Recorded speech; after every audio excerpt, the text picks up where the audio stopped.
If you're an Arsenal fan and a Spurs fan and ever wondered where did the beef start from between the two clubs? Let's go! Like Spurs selling their game so Man City could win the league over Arsenal. No, very false. And the famous Arsenal chant for Spurs. What do we think of Tottenham? What do we think of shit? Thank you! This is the beef between Arsenal and Tottenham Hotspur in a nutshell. That he gets the laugh. Ali, you're finished. Before anything, we have to get to know a little bit about both the club's history and origin. Do you often cook pasta and ketchup? Yeah, I do. That's disgusting. Why? Back in 1882, a group of grammar school kids had the idea to create a football club and named it Hotspur Club. But that shortly lived and it was changed to Tottenham Hotspur to avoid any confusion with another local team with the same name. I'm glad they changed it because Hotspur's club doesn't sit well with me, but hey, that's just me. They played in Northumberland Park before moving into White Hart Lane in 1899. A couple of successive years later, and Spurs were on the path to becoming an established club when hiring their first official manager, Frank Brettel. Then in 1901, Spurs got their first big trophy when they lifted the FA Cup, beating Sheffield United 3-1 in a replay match after drawing 2-2 in the first leg. The win against Sheffield played a massive part of the club's history since this would cement Spurs as a professional league team. That tastes like promotion! Now you know a little bit of Spurs history, time to move to Arsenal.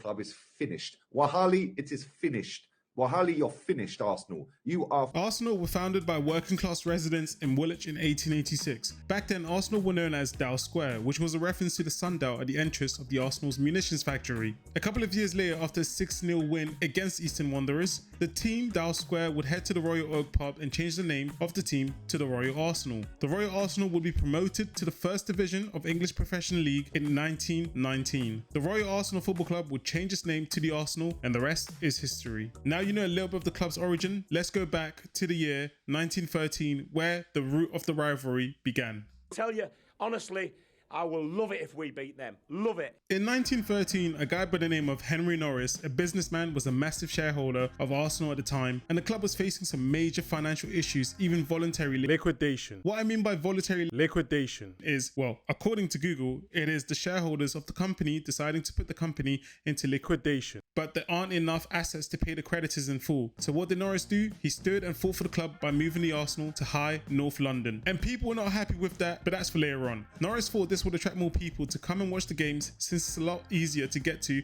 because of the underground. A very smart move from Norris, allowing more money to be made for the club, but other London clubs were not happy about this, especially Tottenham Hotspurs, Leyton Orient, and the fans themselves. The funny thing is, even the residents in the area didn't like the decision. They protested and even appealed to the league to not have the new stadium built there. This was big news, but World War I was around the corner, so when it came to football, it wasn't really that important. Side note, which makes me think if it wasn't for World War I, then the likelihood of Arsenal and Spurs beefing with each other potentially would have never happened. Who knows? In 1919, just after World War I, football was back like never before after being postponed for 4 years. Let's go, that's class! The First Division Football League were expanding and needed 2 more teams to join the division. This was ideal for teams in the second division to make their way up to the top ranks of English Football League. The committee were looking for teams in the second division to promote to the first division. Take a guess who saw this as a perfect opportunity to make even more money for the club.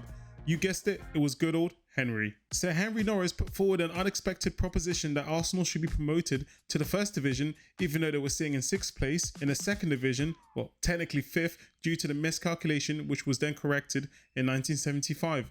Back to the story. A ballot was called for the remaining place as Chelsea were the first team to be selected into the expanding league and one more space was available. The teams considered for the open slot were Spurs, Barnsley, Wolverhampton, Birmingham, Arsenal, Hull City and Nottingham Forest. Now, this is where it gets interesting. John McKenna, an Irish businessman and the first manager for Liverpool FC, supported and backed Sir Henry Norris's Arsenal to be promoted over Spurs. Henry himself stated to the AGM something in the lines of, Arsenal have had the longest spell in the league since joining in 1893 and Spurs only joined in 1908 in support as to why the team should be given a spot. Which, again, was true, but the craziest thing was Wolves and Barnsley both finished higher than Arsenal that season and both clubs had been in the league a lot longer, but nothing was mentioned as to why they shouldn't have been promoted over Arsenal. Not to speak. If I speak, I am in big trouble. The speculations and rumours that Mr. Norris had bribed or in some way influenced the voting members of the Football League, according to Wikipedia, during the annual general meeting or AGM. Why weren't these teams selected even though they had finished higher, you may ask? I'm here to tell you right now, we don't care. Let me tell you We don't care. Well, nobody knows officially. Like I've mentioned, before there were speculations, but nothing concrete was ever provided. A referee from Norway is the strong. Sounding a bit like Man City's FFP charges, but that's his own thing. Thinking about it, now in modern day football, there would have been nothing but immediate backlashes if something like this was to ever occur. He has to go, blood. He has to go. Continuing on, Mr. Norris thought that out of all the teams, Arsenal were the team that deserved to be promoted, even though the performance on the pitch wasn't that great. Pretty biased if you ask me. But of course, this was enough for the board members to go ahead with the decision, and Arsenal were chosen to be promoted to the First Division League over Spurs. Well, multiple of other teams, but it's funny because it was also over Spurs.